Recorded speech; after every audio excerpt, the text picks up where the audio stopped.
Sacramento.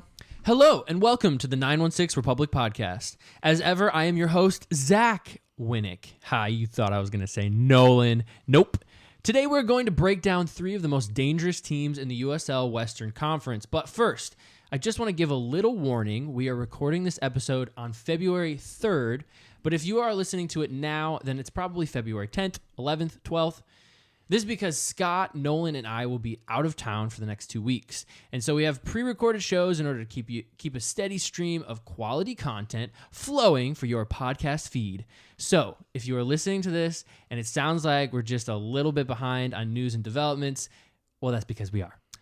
Finally, on that note, due to our travel commitments, we will not be publishing an episode the week of the 17th, but we will be back and on an almost regular weekly basis on February 24th, where we will be previewing the SRFC preseason friendly against Real Monarchs at Papa Smurphy's. Buy your tickets today. Now, with the administrative business out of the way, I am pleased to introduce you to Scott, myself, and our special guest that will be joining us just for the news today, Scotty's lovely wife, Emily. Emily, how you feeling tonight? Feeling good. Feeling good? Yeah. Feeling great? Tired. Yes, same. Making all the coffee in the morning with you, you know. We were at Starbucks this morning doing our barista thing. Had some fun interactions with people. It was Made kind of an interesting morning. Made a lot of bacon egg bites. I made, oh my gosh, you sent, that's a lot. It's we don't need to talk about that. Day. There's a lot of bacon egg bites. But my day is good. It was a good day. Scott, how are you? How you doing? Yeah, I'm good. I haven't done any homework today. Oh boy. So I know what you're doing after the podcast. Yep. Writing some papers. Yep. Well, Scott, why don't you throw us into the news? Yeah, so, okay, if you haven't heard, Ray Sari has signed with Oklahoma City Energy FC. He had signed with an indoor soccer team in Kansas City, and apparently now he's with Oklahoma City FC, so we are happy to see him. He'll probably be a bench player, but you know what? That's okay. Next in the news, the USA women had just recently played a game on Friday, the 31st of January, in which they destroyed Panama 8-0. Emily, thoughts on this game? Well, I think Lynn Williams played super well. She had a good game. Agreed. Solid. And then the subs that they had come in were a pretty good view of how they're going to react to injuries and squad rotations in the Olympics. So that was encouraging. Yeah, so good look. So if you don't know, an Olympic squad only has 20 players. So it's pretty small.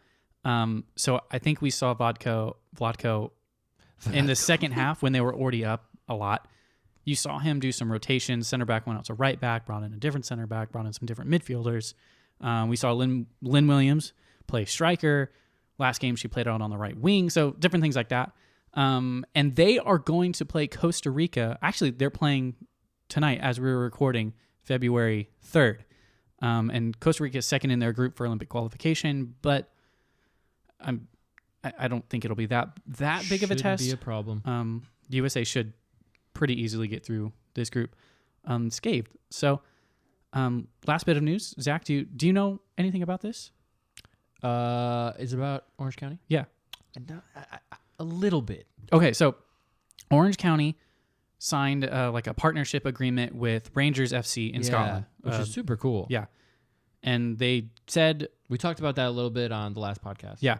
And they said, oh, this is going to be, great, blah, blah, blah. And, Nolan was under the impression that it was this is going to be a really good partnership, a lot like Tampa Bay with Norwich City. Mm-hmm. And I agreed with him. And today... Orange County have announced that they've brought 3 players over from Rangers. Younger guys came through their academy, some Northern Ireland Youth International, stuff like that. So probably got some great accents.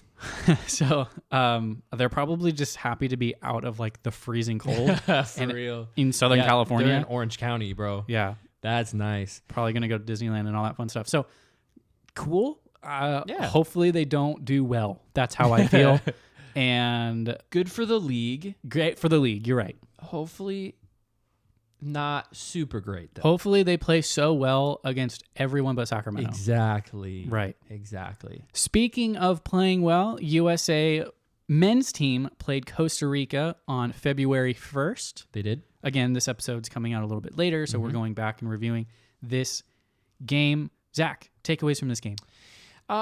Overall, good performance. A lot of young faces. We win the game 1-0. To be completely honest, it was a bit of a dull game. It looked like a lot of young players that were scared of shooting outside the 18. It looked that way because that's exactly what it was. But Lenez, I believe. Ulysses Yanez. Yanez. That's the double Yanez, who's had a very successful year over in Germany for Wolfsburg U19s. Wolfsburg U19s. Leads the league in goals right now, which is great. Slotted home a penalty, which was very good. Very clinical. Good to see from a young guy. And we will win this game 1-0.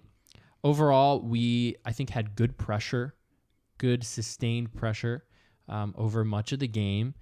It was a positive note, even though it was not going to lie, it was a little boring. It's a little dull, but overall, good performance, solid effort from the boys. Yeah, I think especially for the neutral fan that's like, yeah, I'm going to watch, USA men's team play against Costa Rica and support and blah.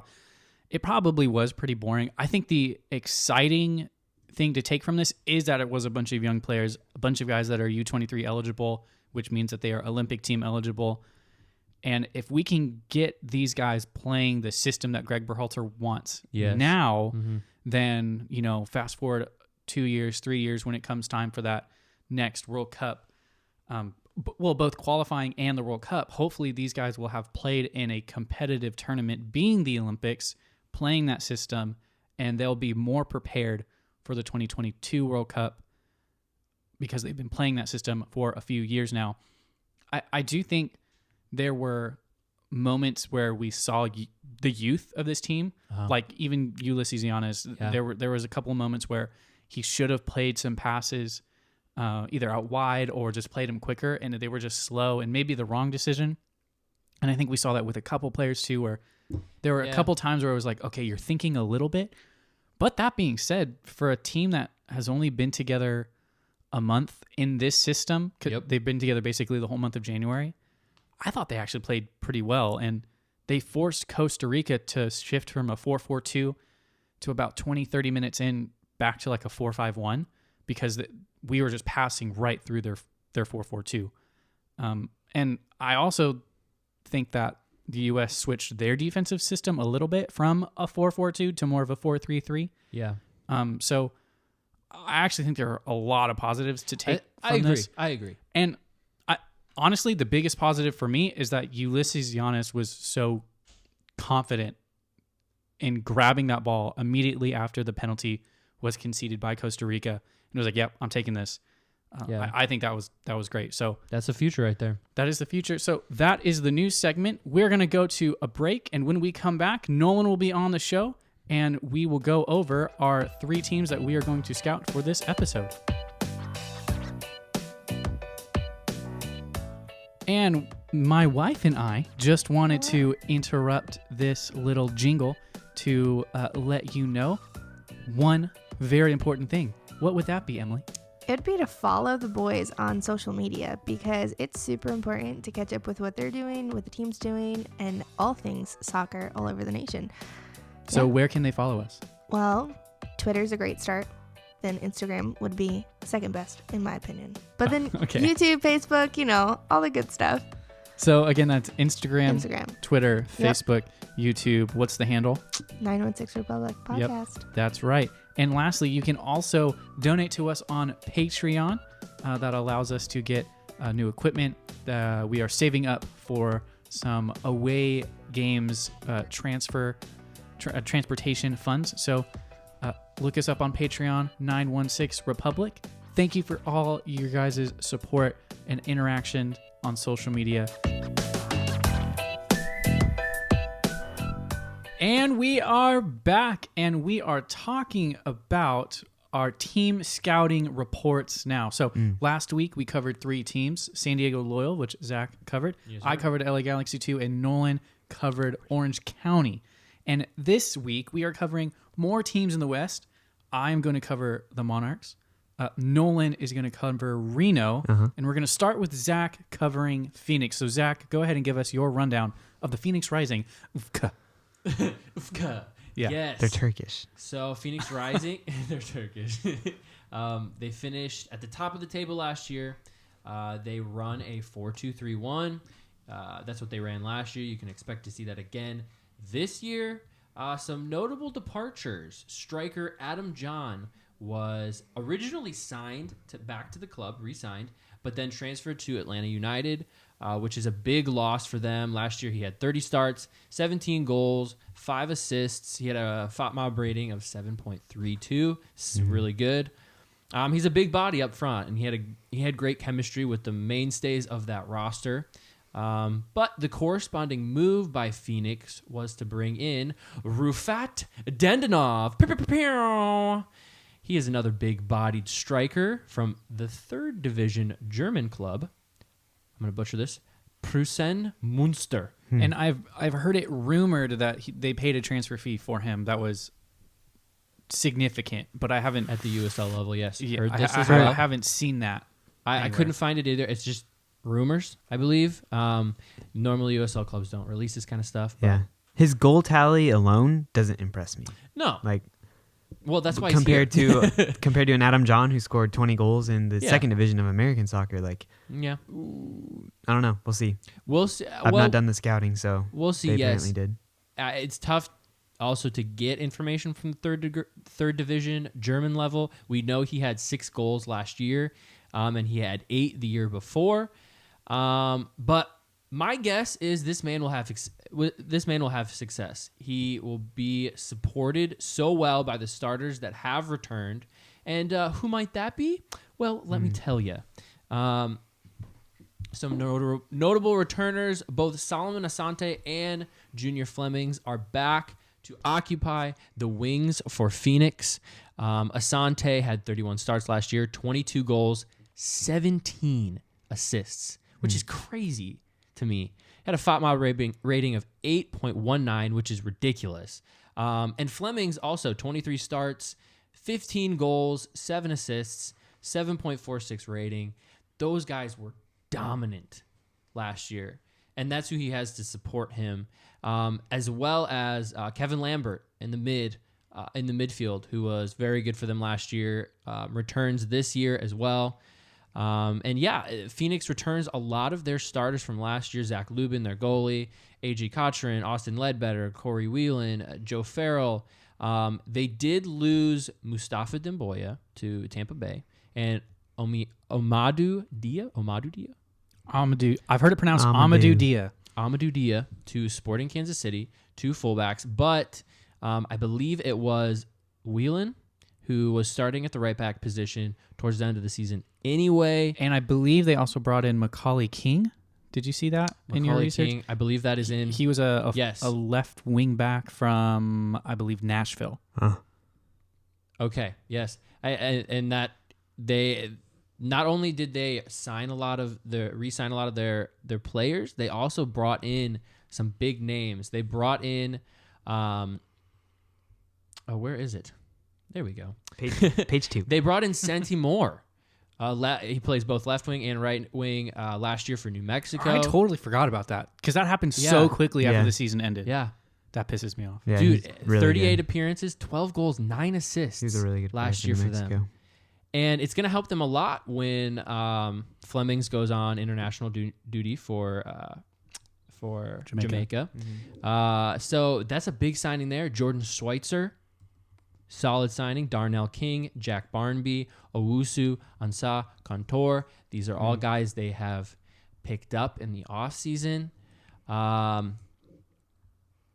Overall, it's a very solid squad. Dare I say, this team could have the potential of being even better than last year. I know That's scary. You're losing Adam John, but I think having confidence in Dadashov is warranted because of the support that he'll have by this club. Well, and name a transfer that just hasn't worked for Phoenix the last 2 or 3 Good seasons. point. Like, True. I trust Phoenix, which again, it makes me really sad to say, Yep. but Yep. I trust that they've done their homework And if it's rumored that they are paying a transfer fee, then they're not going to spend however much money, $50,000 or $80,000, I don't know how much, on a guy that they're not 100% sure is going to score goals in this league. Yeah. And honestly, if all he does is be at the right place at the right time, Exactly. he'll get 10 tap-ins this year. Yeah. So the floor is very high, I think. Yes, for and him. he has the body for it. He's 6'2". He's a big guy. Yeah, so look for Phoenix to be just as, if not more dominant this year in the Western Conference. Yeah. Well- Well, two things about Phoenix before we get into Sure. Reno, which is the team that I am covering. Did we mention what happened to Adam John, where he went? Because it's kind of significant. Oh yes. Adam John, I believe I said he was transferred to Atlanta, who Yeah. paid a transfer fee for him. Mm-hmm. A lot of money, deal. right? Like $100,000 $100 grand. Yeah. Yeah, for the USL level, that's a big to deal. play with Josef Martinez, like with or as a substitute Yeah. for To ride Josef the bench Martinez. for Joseph Yeah. Martinez. Like, We'll see. That's We'll pretty see how cool. they play things out. Most likely he'll ride the bench, but yeah, I don't know. it's significant for a USL player to make the jump to Yeah, MLS. it is. I mean, it just doesn't really happen that much. I think that's also significant because he's a very different forward from Joseph Martinez. Yeah. Like Joseph Martinez is like 5'7". Adam John's like 6'1", 6'3", yeah. 6'3", He's something like 5'7", that. twitchy. Adam Yeah. John is a big body. So, Gives like- you a different look, which could be why they bring him Which in. is- yeah. yeah. So, what else did you have? It was something striker related. It Okay. was about Data Shaw. Oh, this is what it was Dadashov, about. yes. So Yeah. I also don't think we can underestimate the impact the advisory role that Didier Drogba plays at the club, because you bring in a striker from Germany who's playing in the 3rd division and you Uh-huh. get Didier Drogba in his ear, and all of a sudden that player is going to be Very noticing true. things and picking things up on the field that maybe he just didn't have access to that kind of investment playing in the German 3rd division. But now Yeah. he's working with one of the most like ice cold killers Mhm. in the game of football. And so I think that might be why Phoenix has had successful strikers in the past years, and another reason to back Dadashov for Yeah, success. and I think we could Agreed. even say the same thing of the team that Zach covered last week, San Diego, with Landon Donovan. Your wingers are going to have the best American winger in the history of the Yeah. sport in this country. So Totally. Yeah, not only are you picking the brain of Landon Donovan, that is your coach. Yeah. That's your manager. He's getting on your butt. and for- your Yeah. owner, he pays you and could bench you, Yeah, which is exactly. annoying. All right, well That's let's super annoying. move on to Reno. To Reno. So Reno is actually a very exciting team. There was an article posted on the USL Championship website about why Reno should be the most exciting team in the Western Conference over Phoenix, over Sacramento, over New Mexico. And I think a big reason for that is who they have as their manager in Ian Russell. He's managed the team since 2017. He's been affiliated with the San Jose Earthquakes organization ever since he retired from his playing days. He was even the manager of their first team for 2 games at the end of 2014. But the way that he talks about the game is just very intelligent. Like even in the team's press releases, it's every quote from Ian Russell is like, "Oh, I love the way this player that I'm going to get to in a minute leads the line in defense." Like he's talking about a forward player, a striker, but he's like, "I love the way that he leads the line of defense. He leads the press. He does this and that so well." Like very, very specific in what he likes about his players, and I think that is significant because you don't always get a coach saying, "Oh, I like the striker." You know, we see it makes me jealous It's as like, a but why do you Sacramento like player. him? Yeah. As a Sacramento fan, we see Todd Dunham say something about a new signing, like, "Oh yeah, he is great. Is he going to really add to our goal production this year?" Whereas Vague, yeah. where it's very vague. It's very like maybe they're trying to hide something and hide tactics Or or they just whatever. don't know. Yeah, or they just have no idea. Whereas Ian Russell's like very specific. I like the way that this guy leads the line in the press. Like Yeah, good that's point. pretty cool. And so I think also we can get excited about maybe an Ian Russell, Mark Briggs little rivalry here, because Briggs, when he won the Western Conference in 2017, won it in spite of Ian Russell leading Reno to a 75-goal haul in 2017. So I think they outscored Real Monarchs by 16 or 17 goals that year. Yeah, but they also scored 9 also conceded a lot. against Against LA Galaxy 2's that was- U19 It's team. still a Do you league remember that? record. It's a league record. There was LA Galaxy had a ton of matches, so they pulled up all their Academy. LA Galaxy 2 players, and then they put all the U19 players Yeah. in for a match against And they Reno, just went and off. that was the Dane Kelly Reno. And Yeah, they Dane Kelly was I on can't the remember team. who the other forward was, but they had just an amazing forward pair, and Yeah. they just like walked goals in. Yeah, it's insane. Wow. So 75 goals. I'm gonna say -8. Is what Minus the 8. real Okay. tally Okay. So should have still been. outscored. They finished third in the West. But they still outscored the top of the table by 9 goals, minus the 8 goal win against. LA. So, we have Still a significant. little Still very significant. handicap there, but still a very exciting attacking goal producing team.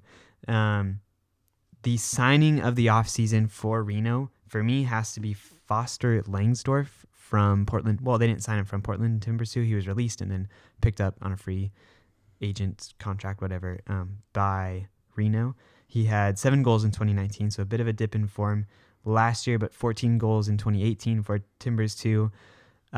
He was a Stanford graduate in 2017, where he won 3 national titles with Thomas Hilliard With the Arce, boys. Drew Skundrick, Sam Warner, and he looks like an exciting signing. They already have Corey Herzog at the striker position, who with 19 goals in 2019. He had 19 goals last year. Yeah, dude. That came out of nowhere. I mean, I knew he scored, but I didn't know he had 19 goals. That's dude. He's been a beast, and he's been in the league since. I'm gonna get to him in a minute. So Okay. Table that. Yeah. So Foster Langsdorff, and then I also think, like we talked about with, I already forgot his, not German but Eastern European last, Dadashov's Right. impact at Phoenix. I think Yeah. we can expect Ian Russell to really bring the best out of Foster Langsdorff. So I don't think we're going to be seeing a 7-goal season from him. I think he's really going to be contributing Gotcha. to the attack. Dadashov is from Azerbaijan. Azerbaijan. Oh my Yeah. gosh. I know. Did he play for their national team? Did you look I that up? don't think so. Oh, okay. That's where the Europa League final was last year. Yes, it was. Was it? Yep. That's Yeah. right. It was in Azerbaijan. What's the name of the city? It is their capital. The Yeah. capital of Azerbaijan. Yeah, Yeah, that it's one. really in the pretty. capital of Anyway, Azerbaijan? that's where It is, dude. Shakhtar Donetsk play. I don't think Yeah, it so. is.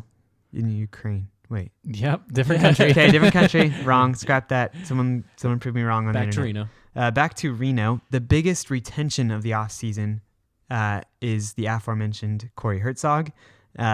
This guy, like we've said, Scott was surprised. He's a dangerous forward. 19 goals in the 2019 season.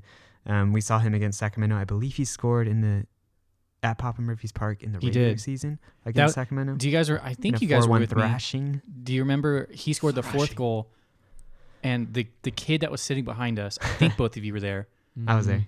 Was it you? Yeah. Okay. I don't know exactly. The kid. So he hits it off the post on a wide open goal. Yeah. And the kid behind, like he was celebrating. The kid behind us goes like, "You hit the post on a wide open goal. Why are you celebrating? You nearly missed." He was just like ripping into him, and I was like, "Dude, this is a brilliant 9-year-old Yeah, just this is- destroying this like 29-year-old." Even when he's down, he's Yeah. not down.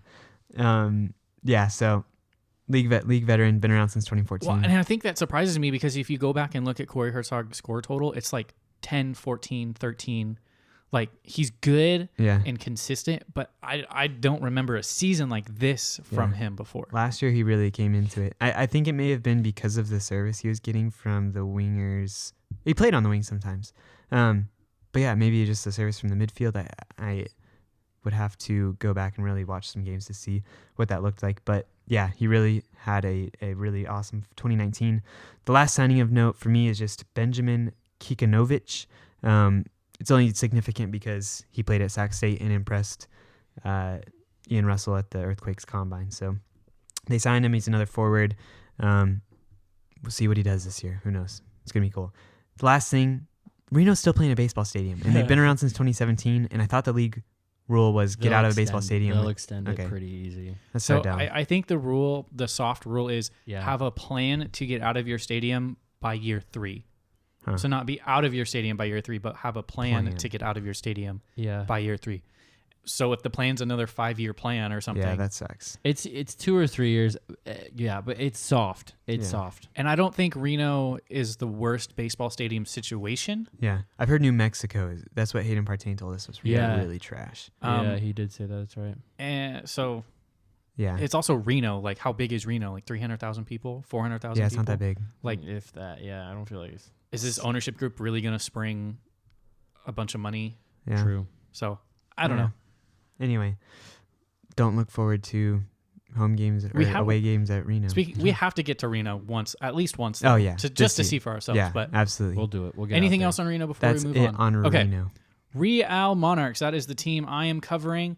The thing that stood out to me before we get into some more technical, formation and style of play and stuff like that is the players they have under contract right now. So they had 4 players on multi-year contracts. They had 2 players whose options they exercised. They brought in 1 player on loan. Again, it was the same player. They have re-signed 2 players, and then they have signed 3 players from either other USL championship teams or a college. So which is the normal. If you go back 3 years, like that was pretty much the way you were going to get players in the championship. You're either signing other championship players, or you're bringing guys in from college, or you're seeing who doesn't stick in Major League Soccer. The last player acquisition strategy that they have now employed is paying transfer fees for League One players, which is new, right? New league last year, League One. So if we go and look at how the Monarchs have set up to acquire players, I think that they are probably one of the best run MLS2 sides in the country, in the league, whatever, because of this system that they have. Gotcha. So not only are they signing the best free agents in the USL to, come alongside their academy kids, but now they're signing young guys from League One and they're paying transfer fees for them. And both of these transfer fees for these players, and we're going to get into it in a minute, have a fee now plus future consideration later. So, for appearances or goals or stuff like that. So the players... Incentives, yeah. Gotcha. So the players that they have paid transfer fees are the first one, Joe Gallardo, who's an attacking midfielder who played for the Richmond Kickers. He also played for the US U17s and U19s. So this is a kid that is known in US soccer. Something happened the year before this. He was playing with Orlando City B, but never got on the field. But then last year for Richmond, he played pretty well, scored 6 goals in 25 games. And according to Jeff Reuter, his transfer fee is $7,000 plus, again, future considerations, add-ons, stuff like that. So not a huge fee. Like, that's not groundbreaking. But for a third division soccer team in the U.S., $7,000 is a chunk. I mean, that's a good amount if you consider... It's money. It's money. Yeah. So they're getting something. They're not losing him for free. And from what I've heard in League One, Joe Gallardo was... You could just clearly see he was too good for the league. I mean, he could just dribble past people. He would do things that would, really surprise. He was also 20, so he would do some things that a 20-year-old would do. He'd make mistakes, but the potential is there. The second player that they paid a transfer fee for is Chris Bermudez. Sorry, Gallardo. Bermudez? Yeah, I don't know. Gallardo, I think, was 22. Bermudez is 20. Left midfielder, played 22 games for the Greenville Triumph, scored 2 goals. He came through the New York Red Bulls Academy and then went to Pachuca in Mexico and played with their youth teams for a little bit and then played for the Greenville Triumph. I couldn't find as much on him, but again, a transfer fee for a League One player and then is bought by probably the best MLS2 team in the country. Yeah. So I've listened to a few interviews with their general manager, and just the way that they have set about building their team has evolved over the years to where they are, I think they have got the formula for a successful USL team that meaning successful on the field, but also successful in developing players. So I'm super interested to keep watching how they build their roster. They might actually be done and just use academy guys and first team guys to fill it out. But they play more of a 4-3-3, 4-2-3-1 variation, and I think it's going to be very, very similar to how Sacramento plays because the system was set up by Mark Briggs. Hey. So there's going to be some pressing. There's going to be a lot of high energy. I think we're going to see just like Sacramento, which we talked about before when we talked about Mark Briggs, fullbacks are going to get up. I think there's going to be whoever plays forward, because they had a couple guys rotate in, and then they played with the 2 forward system toward the end of last year. I think whoever ends up being the central striker is going to have a really good goal scoring tally because there seems to be a lot of service into that forward. And I think their most important player that they re-signed is Jack Blake. He spent time in Tampa Bay a couple years ago, is now with the Real Monarchs, and just an all-around balanced central midfielder that dominates both sides of the ball. He's not an attacking midfielder. He's not a number 6. He's a true box-to-box midfielder that can do it all. The potential for this team, I think, should be very high, similar to Phoenix.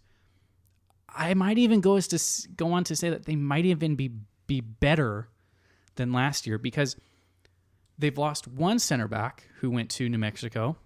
But other than that, the guys that they've lost have signed first-team contracts. I say lost with air quotes because they signed first-team contracts with Salt Lake. But I don't really think they're going to play. They're going to be loaned down. Yeah. So they've kept their best players. They've acquired guys from around the league. They've acquired guys from League One. They've signed a college player. They have good academy products coming through. I just don't see how this team, barring maybe just terrible coaching or an injury plague, for sure. I just don't see how this team isn't successful again. And we have seen with the Monarchs, they tend to start slow because they integrate new players in, and then the second half of the season they catch fire, they go on a run, last year. they jump up the table, and then they go make a run in the playoffs. So just be looking, if the Monarchs don't start well, that's, I think, bad for Sacramento. If they do start well, that means they'll have a slump hopefully later on in the season, so that way when they get into the playoffs, they'll be worse. So that is the Real Monarchs. That is our show, unless my esteemed co-hosts have any other news or notes that they would like to present. I have to go to class. I love this game! Oh my gosh. All right. Well, as always, glory, glory. Sacramento.